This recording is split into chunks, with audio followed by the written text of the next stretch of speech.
Hey, it's Naila, and this is Girl, What You Reading. And today, I want to give you guys my top reads for 2024. I mean, it's New Year's Eve, so let's do it.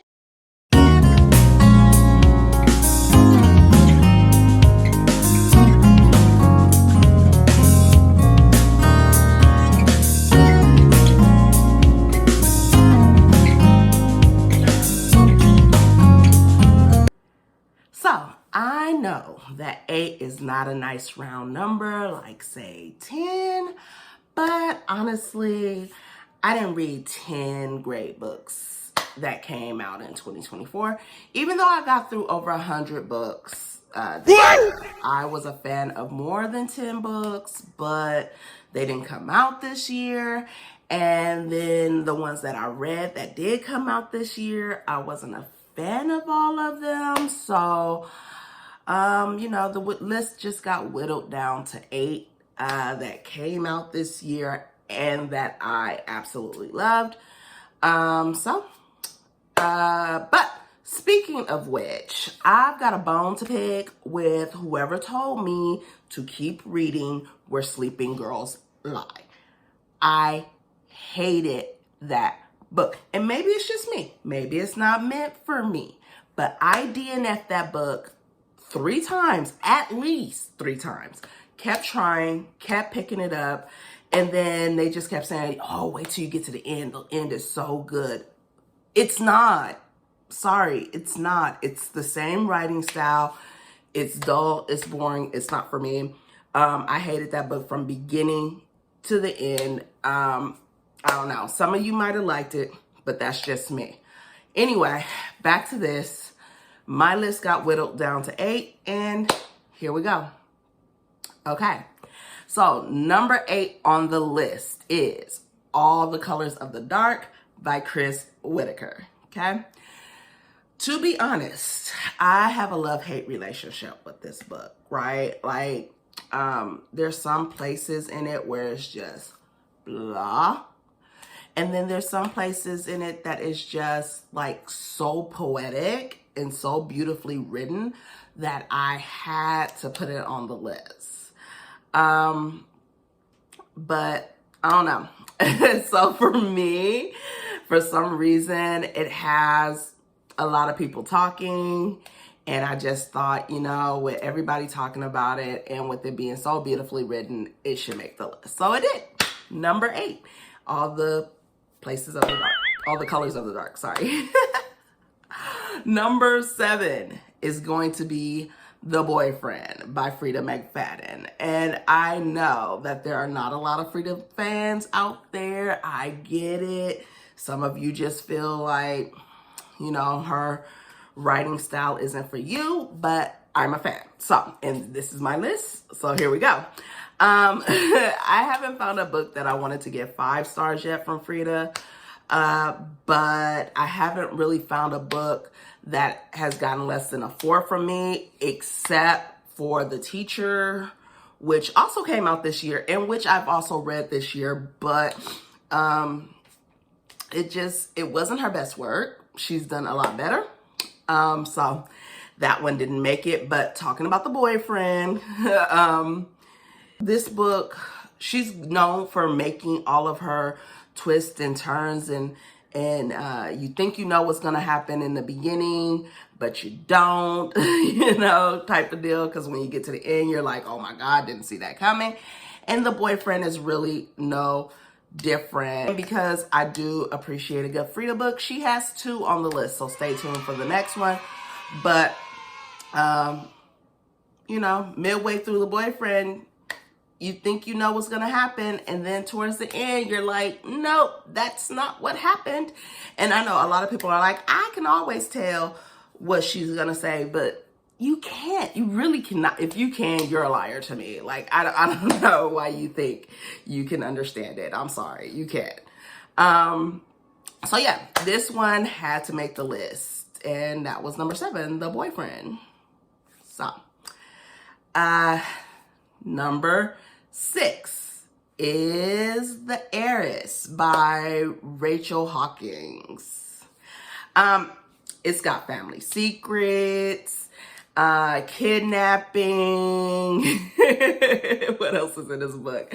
Switched identities, rich people privilege and problems. It was definitely unputdownable. I read it in one day. Yeah, so that's number 6, The Heiress. I suggest you pick that one up because that was really, really, really good. Okay. Number 5 is If Only I Had Told Her by Laura Nolan. This was the second book in the series for If He Had Been With Me. And I love that book, so I absolutely loved the second one. I thought it was only going to be Finn's side of the story because that's kind of how they advertised it. But it wound up being like it actually pushes the first story forward also. So it tells you a little bit more about what happened after the whole accident with Finn. And I mean, I was shredded again. So that's why, any book that's going to have some kind of emotion come out of me, it's going to evoke some kind of emotion, is definitely a great read for me. So definitely which number was that? I think that was number 5. Yeah, number 5 is If Only I Had Told Her. Number 4 is the third installment of the Housemaid series, The Housemaid is Watching by Frida McFadden. I told you she had 2 on the list. Here we go. So like I've already said, I am a fan of Frida's, right? And I started off with The Housemaid. That's how I learned about her. That's how I got to know her. And, ever since then, I have loved reading Frida. So I definitely had pre-ordered this one, was waiting for it to come out, and I was not disappointed when it did. Like, I was so happy. I think that when you add the children into the mix of everything that's going on with the housemaid, then it's going to give you that extra level, that extra oomph. So that's why this one wound up on the list. I do want to still read The Housemaid's Wedding. I have not read that short yet. It's just a short little piece that should have been in between the second and the third book. But Frida even says herself that you can read it at the end and it will look like a, what do you call it? Like a flashback moment to what happened at their wedding. And so, I did think that this needed that extra layer to the storyline, but I think that we might be done with The Housemaid after I read The Housemaid's Wedding. So that was number 4, and it was the third installment of the Housemaid series. Number 3 is She's Not Sorry by Mary Kubica. I don't know how to pronounce last names. Y'all know this already about me. For this one, it was the author's writing that really carried the story because there's a lot of issues with the story itself. But her writing was super entertaining. You can definitely tell where she figured out where she wanted the story to go. But there are a lot of inconsistencies, as though her editor didn't think to edit some of the things out. Some of the things weren't needed. But again, the story was still captivating. And, it's still a really good story. Something that I wouldn't have thought of. So I thought that it was a great story, a great read. I know that there are some of you that are sticklers for inconsistencies, but you got to take it for what it is. It's definitely entertainment only, and I enjoyed it for what it was. Plus, I was really in a good place when I read it, and I'm definitely an emotional reader. So even some of these books might be just because I was in a good place when I read it. But that can skew your perception if you're like in a good mood, then. But personally, I enjoyed it. So number 3, She's Not Sorry. Number 2 is First Lie Wins by Ashley Elston. I absolutely loved this book. Like, I got it from Book of the Month, and it was a good choice. I must say, I made a good choice. I read it as soon as it came in, and I was done with it in that day. And it was unputdownable. Like, I could not put it down. It was a page turner. There were so many twists and turns. I know it was at least 3 things that I seen in there that I was like, what? So I couldn't put it down. It definitely needs to win Thriller of the Year.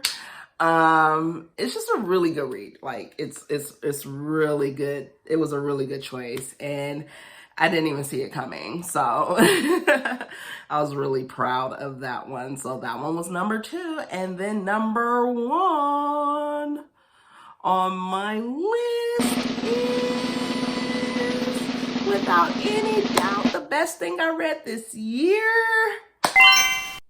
A Love Song for Ricky Wilde by Tia Williams. I already did a whole video on this one, so I'm not gonna go too far into it again. But, you know, I absolutely did love this book, from the cover art to the words on the page. Like, another one that I did not see coming. Anyway, it was so poetically written, and I am definitely a fan. So, Tia Williams, you got me as a fan now. All right, so there you have it. The top 8 stories I read that came out this year. I can't wait to get into what we're gonna read next year. I'm already starting a few, but you know, I'm always in the middle of a few books. But those are the best books that came out this year, according to me, and this is my list, so my list is what counts.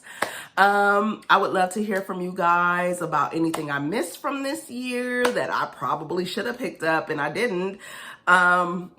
What should be on my TBR? I'll try to work them in at some point. But until next year, bye.